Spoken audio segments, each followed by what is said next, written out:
Carilah seseorang yang mencintaimu seperti Franz Ferdinand mencintai Sophie secara ugal-ugalan dan membuat satu dunia berperang. Karena saya memang terlahir untuk menjadi seniman.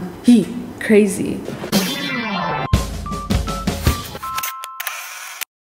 Hey guys, it's Nessie and welcome back. Kalau kalian belum subscribe ke channel ini, jangan lupa klik tombol subscribe di bawah, terutama untuk kalian yang suka membahas hal-hal yang super seru dan super butterfly effect. Itu yang akan kita bahas hari ini. Teori efek kupu-kupu. Ada yang tahu nggak? Konsep ini biasanya kita temui banyak di game-game. Bahwa hal kecil atau keputusan kecil bisa menghasilkan hal yang sangat besar atau berbeda seiring berjalannya waktu. Jadi teori ini ditemukan sama Edward Lorenz di tahun 1960-an ketika dia bekerja dengan simulasi perkiraan cuaca. Jadi ketika dia mencoba untuk membulatkan angka-angka dalam simulasi tersebut, kayak misalkan 0,506 sama dia dibulatin jadi 0,500 biar hemat waktu gitu maksudnya. Tapi malahan ternyata yang 0,005 itu bikin prediksi cuaca jadi nggak tepat, nggak akurat gitu guys. Walaupun sebenarnya diganti kecil banget, tapi pergantian kecil itu kalau diakumulasikan ternyata punya efek yang besar banget. Atau kayak rumusan politik etis zaman Hindia Belanda yang kita bahas di storytelling sejarah penjajahan Indonesia. Gara-gara pada saat itu kerajaan Belanda, ratunya bilang bahwa kita harus bertanggung jawab atas mereka yang kita jajah, kita harus berikan edukasi, kehidupan yang layak. Ternyata malah lama-lama pemuda-pemudi Indonesia jadi teredukasi dan mengerti bahwa tanahnya tuh sedang dijajah. Akhirnya mereka lah yang merumuskan dan menginginkan kemerdekaan. Kalau itu menurut kalian apakah masuknya ke butterfly effect atau domino effect? Coba komen di bawah. Nah, malam ini kita akan membahas butterfly effects terbesar dalam sejarah alias kejadian-kejadian kecil yang mengubah sejarah dunia. So langsung aja without any further ado, let's get to the list. Kita akan mulai dengan salah satu butterfly effect yang paling sering jadi meme sebenarnya. Terkenal banget. Adolf Hitler menjadi diktator paling terkenal di dunia akibat nggak lulus tes. Siapa yang nggak tahu Adolf Hitler? Lahir 20 April 1889 di Austria, yang memiliki mimpi untuk menjadi seniman sejak dia kecil. Papanya bilang, Adolf, kamu tuh cocoknya jadi pegawai negeri. Tapi Adolf kecil bilang, tidak, jiwa saya adalah jiwa seniman. Hitler pun pindah ke Wina di tahun 1908 dengan harapan dia akan bisa masuk ke institusi bergengsi yang paling diminati dalam bidang seni. Diajukanlah sama dia permohonan agar dia bisa bergabung dalam Akademi Seni Rupa Wina, tapi ternyata dia ditolak. I guess buat sekolah itu skill seninya Adolf itu nggak cukup bagus, nggak cukup pantas untuk sekolah sama mereka. Di tahun 1907 dia ditolak, belum patah semangatnya.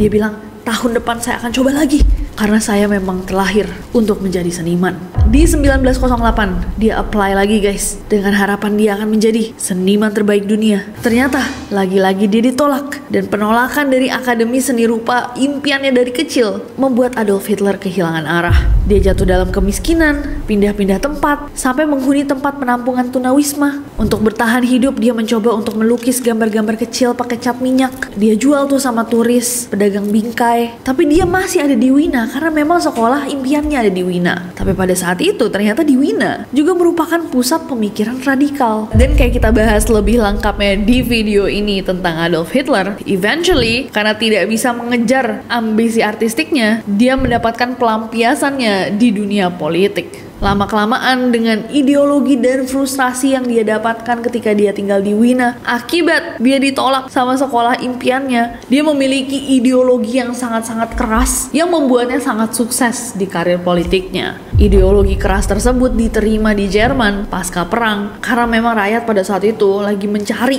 seorang pemimpin dengan fire, dengan api yang membara, yang kebetulan terdapat dalam jiwanya Adolf Hitler akibat masa-masa sulit di hidupnya. Ya, walaupun nggak bisa dibilang bahwa penolakan dari sekolah seni itu satu-satunya penyebab kebangkitannya Hitler sebagai diktator, tapi jelas ini salah satu peristiwa yang penting banget dalam sejarah hidupnya yang mengalihkan fokusnya dari seni akhirnya masuk ke politik. Dan banyak yang berpendapat kalau misalkan memang Hitler pada saat itu diterima sama Akademi Seni Rupa Vienna, dia mungkin akan jadi seniman biasa. Maka dunia tidak akan pernah tahu kekejaman yang mampu dia buat pada zaman Holocaust serta Perang Dunia II.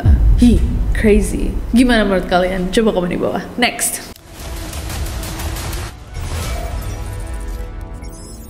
Next ada Perang Vietnam yang terjadi karena Presiden Wilson Amerika Serikat skip baca satu surat. Jadi di tahun 1919, Presiden Amerika pada saat itu, Woodrow Wilson, sibuk banget guys karena ada konferensi perdamaian Paris. Dan di tengah kesibukannya itu, kebetulan dia tuh menerima sebuah surat, sepucuk surat dari seorang pemuda Vietnam. Si pemuda Vietnam ini meminta waktunya untuk ngobrol atas sesuatu yang penting banget nih untuk negaranya Vietnam. Nah sayangnya Presiden Wilson pada saat itu kayak sibuk banget, nggak ada waktu untuk balesin surat anak kecil ini. Urusan saya banyak yang lebih penting kalau menurut dia. Nah pemuda tersebut yang mengirimkan surat ternyata adalah Ho Chi Minh. Ho Chi Minh kelak akan menjadi bapak dari negara Vietnam. Dan pada saat dia mengirimkan surat itu, negaranya lagi dijajah sama Perancis. Dan dia terbuka banget sama segala ideologi yang penting bisa memerdekakan Vietnam. Dan dia berharap banget sama Amerika Serikat, berharap bahwa Amerika Serikat itu akan mendukung perjuangannya dia. Nah tapi karena Presiden Wilson busy, sibuk, Ho Chi Minh yang nggak dibalas suratnya itu kecewa guys. Akhirnya dia kayak ya udahlah, persetan Amerika, saya cari dukungan ke tempat lain. Dia pun pergi ke Uni Soviet, belajar Marxisme, ketemu tuh sama tokoh-tokoh besar seperti Stalin, Trotsky, dan semakin dia belajar tentang komunisme, dia kok ngerasa kayaknya ideologi ini pas deh buat negara dia. Nah saat Perang Dunia II akhirnya terjadi, Jepang pada saat itu datang ke Vietnam guys. Ho Chi Minh memimpin perlawanan dengan kelompoknya dia Viet Minh. Dan akhirnya Vietnam berhasil mendeklarasikan kemerdekaannya di tahun 1945. Nah pada saat itu Prancis balik lagi mau menduduki Vietnam lagi. Terjadilah perang lagi sampai akhirnya Prancis pun kalah dari Vietnam di tahun 1954. Sayangnya kemerdekaannya Vietnam yang sebenarnya kelihatan banget kuat ya guys. Dia udah berhasil mengusir Jepang, ngesir Prancis, gak langsung membiarkan Vietnam damai. Karena pada saat itu lagi ada perang dingin antara Uni Soviet sama Amerika Serikat. Dan karena dua kubu ini Vietnam kebagi dua guys. Bagian utara dipimpin sama Ho Chi Minh, bagian yang komunis, sementara selatan itu didukung sama Amerika Serikat. Akhirnya terjadi perang di Vietnam lama banget, hampir 1 dekade. Lebih dari 1 dekade deng, menelan jutaan korban hanya karena ideologi yang akhirnya diterapkan sama Ho Chi Minh. Itu adalah komunisme yang dia dapatkan setelah suratnya diabaikan sama Amerika Serikat. Kalau aja pada saat itu Presiden Wilson baca ya suratnya, tertarik untuk menjelaskan dan juga memberi dukungan agar Vietnam bisa merdeka dari Perancis, pasti sejarah negara Vietnam bakal beda banget. Cuman karena sepucuk surat. Gimana menurut kalian guys? Coba komen di bawah. Next.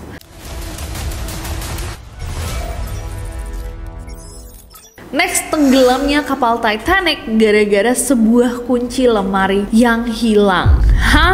15 April 1912 di Samudra Atlantik Utara terjadi tragedi akuatik paling terkenal dalam sejarah, yaitu tenggelamnya kapal Titanic.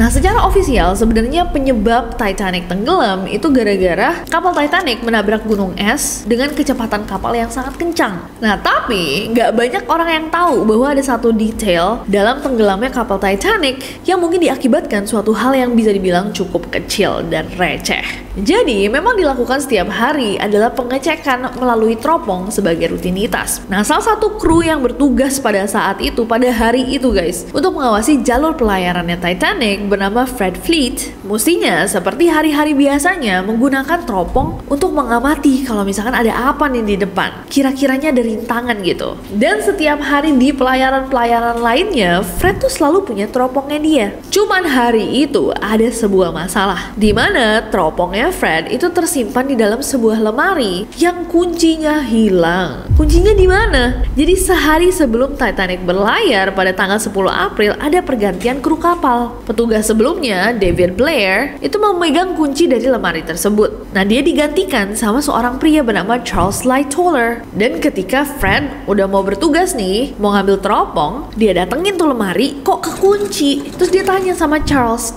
ini kunci lemari ada di mana ya? Tapi Charles bilang, gak tahu pak, saya nggak pegang kunci lemari.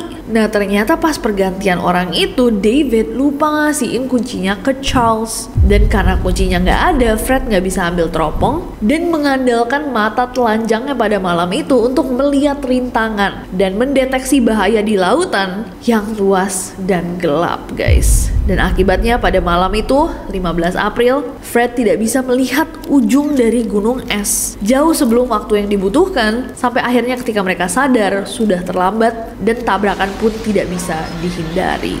Cuman gara-gara sebuah kunci. Banyak sih yang bisa terjadi karena sebuah kunci hilang. Ya nggak sih guys? Kalian punya cerita nggak satu kunci hilang bisa berubah segalanya gitu? Kayak waktu aku ke studio, kunci aku ternyata di mobil, terus Andrian langsung cabut. Aku nggak bawa handphone, nggak bawa apa-apa. Akhirnya aku harus jalan dari studio ke office siang-siang tanpa Gojek sampai basah karena sebuah kunci. Ya udahlah, setidaknya aku tidak ditabrak sama gunung es. Next.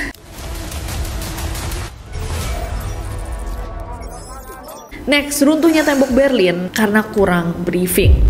Hah? Tahunnya adalah 1961. Sebuah tembok dibangun untuk memisahkan dan membelah sebuah bangsa menjadi dua bagian. Bangsa yang aku maksud adalah Jerman. Temboknya adalah tembok Berlin, simbol perpecahan antara Jerman Timur dan Jerman Barat oleh sekutu setelah Perang Dunia II. Jadi pada saat itu guys, orang-orang di Jerman Timur dan Jerman Barat itu hidup secara terpisah, dijaga ketat dan dibatasi oleh tembok beton dan kawat berduri. Sampai di tahun 1989, ada satu kejadian nih guys yang merubah segalanya. Pemerintahan Jerman Timur yang biasanya lebih kaku, tiba-tiba pada saat itu memutuskan kayaknya kita mulai membuka sedikit deh dan melonggarkan aturan orang-orang yang mau berkunjung ke Jerman Barat. Nah, tugas untuk menyampaikan kabar ini jatuh ke tangan seorang Günther Schabowski. Jadi Günther basically akan bilang nih sama orang-orang di Jerman Timur, iya kami kayaknya akan membiarkan peraturan jadi lebih longgar kalau kalian mau berkunjung ke Jerman Barat. Dan dia nggak tahu bahwa pidatonya pada hari itu akan menjadi pemicu perubahan sejarah. Tepatnya pada 9 November tahun 1989, Günther melangkah ke podium dengan selembar kertas di tangannya. Kertas itu berisikan pidatonya dia guys, yang akan dia bacakan ke orang-orang. Tapi,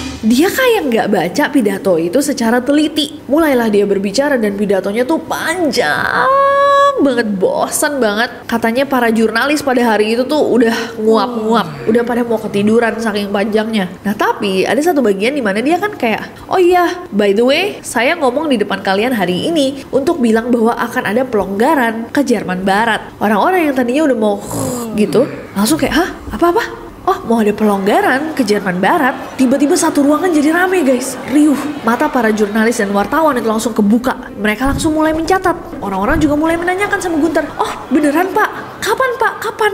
Nah ternyata si Günther ini kayak belum terlalu mengerti sebenarnya apa yang mau disampaikan sama pembuat peraturan di atasnya dia. Begitu ditanya-tanya sama wartawan, dia mulai nih nyari-nyari jawabannya di antara baris pidato yang jelas dia nggak hafalin sebelumnya. Dia kelihatan bingung, para wartawan dan jurnalis juga bingung. Kok nih orang habis ngomong tapi nggak tahu jawabannya apa. Tapi Günther nggak mau kelihatan kayak dia bingung. Begitu ditanya, kapan pak? Kapan? Pelonggaran ini kapan diberlakukan? Dia bilang, segera!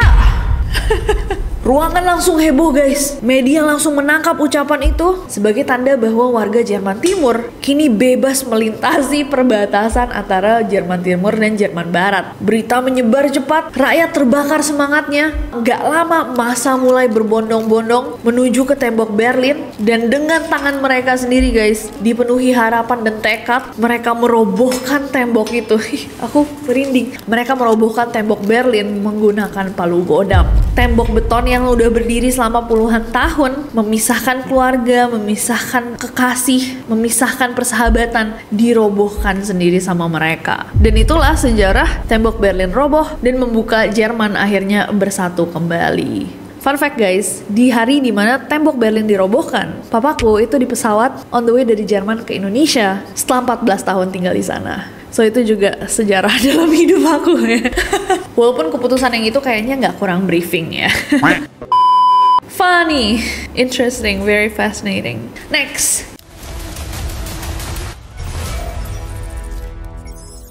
Next, Perang Dunia I disebabkan cinta buta seorang suami.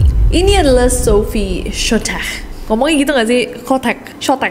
Duchess of Hohenberg. Seorang wanita cantik yang dicintai banget sama suaminya, Archduke Franz Ferdinand, pewaris tahta Austria-Hungaria. Tapi Sophie ini statusnya bukan bangsawan tinggi. Jadi pada normanya zaman dulu, biasanya nih istri-istri yang bukan dari keluarga kerajaan itu tidak menemani suaminya dalam bertugas. Jadi dia cuma boleh ikut mendampingi suaminya kalau ada acara militer. Nah, Franz Ferdinand yang cinta banget sama istrinya dan bangga banget, dan dia nggak peduli bahwa istrinya ini bukanlah bangsawan, selalu pasang badan guys buat istrinya. Makanya nih, begitu ada kesempatan dia akan menginspeksi tentara di Bosnia, dia mau bawa Sophie biar Sophie bisa berdiri sebelah dia di depan umum. 28 Juni tahun 1914, Franz Ferdinand membawa Sophie untuk melakukan kunjungan resmi ke Sarajevo. Tapi dia mau semua orang melihat bahwa dia didampingi oleh istrinya tercinta, Sophie. Jadi dia memilih untuk menggunakan mobil dengan kap terbuka untuk memamerkan istrinya. Nah, dia nggak tahu bahwa di hari yang sama guys, di saat yang sama, ada sebuah kelompok nasionalis Serbia bernama Black Hand yang lagi merencanakan upaya untuk menghilangkan nyawanya Franz Ferdinand. Pas mobilnya Franz sama Sophie lewat, dilempar sebuah bom guys ke mobil tersebut. Untungnya sang supir bisa menghindari bom tersebut. Jadi percobaan pertama itu gagal, walaupun bom tersebut akhirnya meledak dan menyakiti banyak orang. Franz sama Sophie selamat dan tetap melanjutkan acara resmi di Town Hall. Tapi karena dia mendengar bahwa ternyata bomnya tetap meledak dan menyakiti banyak orang, Franz Ferdinand pada saat itu memutuskan bahwa dia mau datang ke rumah sakit untuk ngelihat orang-orang yang terkena imbas dari bom tersebut. Tapi kayak semacam pas pampresnya gitu, udah merubah rute mereka biar nggak datang lagi, nggak lewatin rute yang biasanya. Nah, tapi ternyata supirnya nggak tahu bahwa ada rute baru. Akibatnya tanpa sadar nih, mobilnya Franz dibawa masuk ke jalan kecil. Terus pas pampresnya bilang, "Hei, kalian salah jalan gitu." Sopirnya mencoba untuk mundur, malah mesin mobilnya mati. Mobil fancy berkap terbuka yang dipilih sama Franz untuk memamerkan istrinya itu mati guys. Dan saat itulah ternyata kebetulan banget mobilnya itu mati di seberang sebuah kafe yang dalamnya ada Gavio Princip, anggotanya Black Hand. Dia keluar dari kafe, lihat rame-rame, apa nih?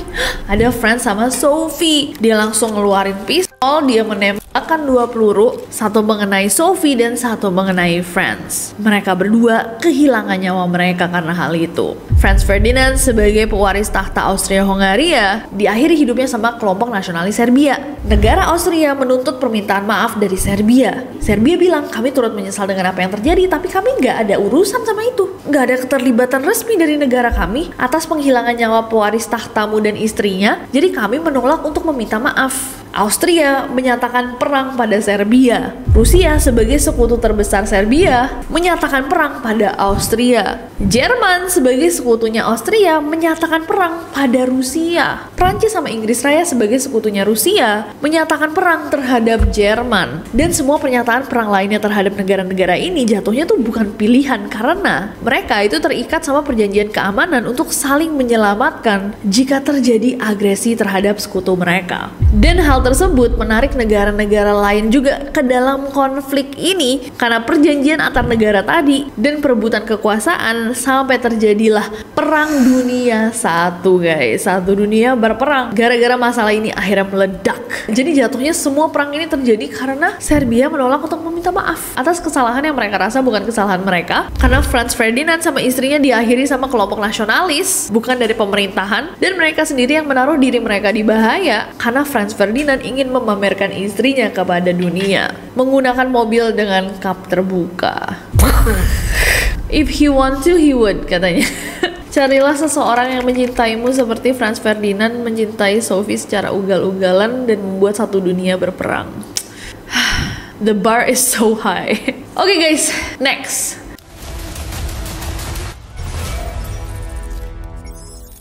Oke guys, ini adalah yang terakhir. D-Day, Jerman kalah Perang Dunia II karena cuaca buruk bikin Hitler ngantuk. Pada Perang Dunia II, Jerman itu dikenal dengan kekuatan militernya yang luar biasa tangguh guys, dan strategi perang yang sangat mengagumkan. Ini sedikit flashback dikit ya. Walaupun bisa dipertanyakan, tapi Adolf Hitler, walaupun ideologinya patut dipertanyakan, Adolf Hitler pada saat itu sangat efektif membangun strategi perang yang sangat kuat. Tapi siapa sangka bahwa malah jatuhnya Jerman itu terjadi akibat kesalahan yang mestinya tidak terjadi. Hari itu, jadi Jenderal Erwin Rommel, salah satu komandan terbaik Jerman, ditugaskan untuk menjaga pertahanan di Normandia, garis pantai Prancis yang dianggap sebagai titik rawan invasi sekutu. Nah, ada satu hari di mana cuaca cuaca tuh lagi buruk banget. Nah, Komandan Erwin pada hari itu yakin dengan kondisi tersebut gak mungkin sekutu melancarkan serangan. Dan pada saat itu juga mereka nggak tahu dan mereka underestimate ternyata sekutu malah lagi melakukan strategi tipuan, di mana Erwin dan juga pasukan Jerman lainnya jadi percaya bahwa serangan utama itu akan terjadi di Pas-de-Calais, bukan Normandia. Jadi Normandia pada saat itu nggak dijaga guys. Bahkan ada yang bilang bahwa hari itu dia pulang ke rumah karena istrinya ulang tahun atau ada urusan keluarga, apalah itu, tapi yang jelas dia pulang ke rumah dan itu merupakan keputusan yang salah banget. Karena di hari itu pada 6 Juni tahun 1944, sekutu malah melancarkan invasi terbesar dalam sejarah yang dikenal sebagai D-Day. Jam 10 pagi, Erwin tuh dihubungi kalau sekutu menyerang Normandia dan dia harus kembali ke posnya segera. Dan saat Erwin akhirnya sampai di posnya, pantai-pantai Normandia itu udah jatuh semua ke tangan musuh. Pastinya Erwin pada saat itu kayak, hah, kok mereka menyerang sih? Padahal kan cuaca lagi buruk banget, gak masuk akal. Dan ternyata pertempuran di Normandia dalam cuaca buruk itu dimulai dari jam 6 pagi guys, tanggal 6 Juni. Masih ngumpulin nyawa mungkin ya pada saat itu guys, jam 6 pagi. Mereka diserang dalam cuaca buruk, pasukan Jerman itu sampai bingung. Ini adalah invasi utama atau cuman serangan tipuan? Nah, mestinya nih pada saat itu mereka langsung gercep dong. Kan Jerman tuh kuat banget militernya kan. Pasukan Jerman mau mengerahkan tank-tank mereka untuk ngadepin sekutu, untuk ngadepin musuh. Masalahnya, ada satu peraturan di Jerman guys, bahwa penggunaan tank-tank itu hanya boleh gerak dan digunakan kalau Adolf Hitler ngasih izin langsung.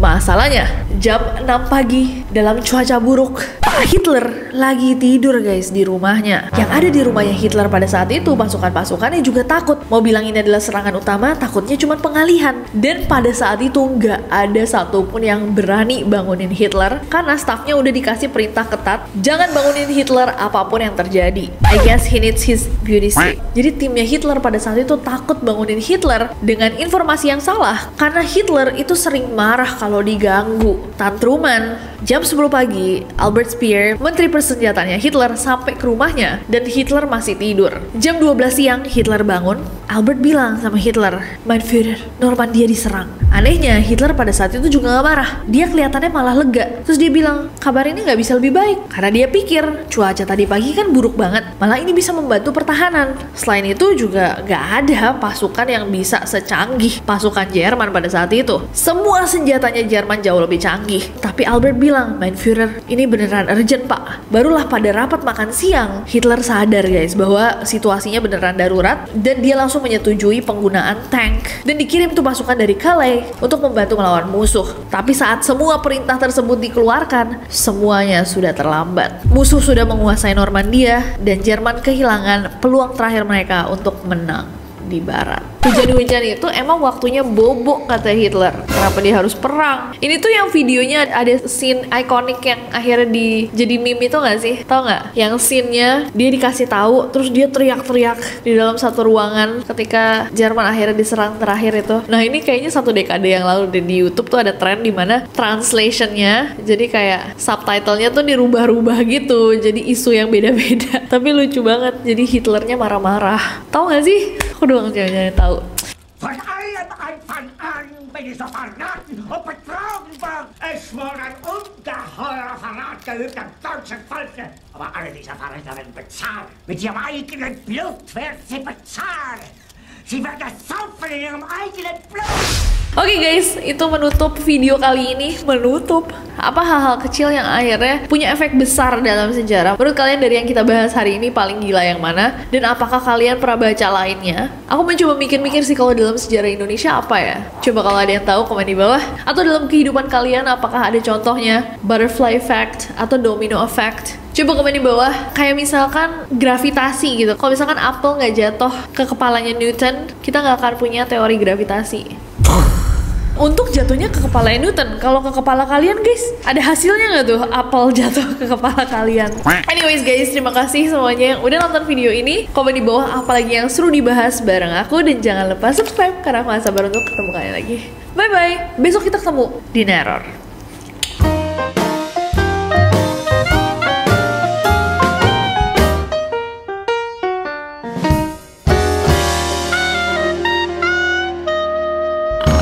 Kesalahan sepele yang mengubah sejarah. 1, 2, 3, action. asimilasi di akumulasi. Adolf Hitler ini cuma ditabrak panas Tangerang pada siang hari. Bawa tas lagi, ya Allah, gombolo lu. Hujan-hujan memang enaknya tuh makan bakso. Makasih masak. Udahlah, oke.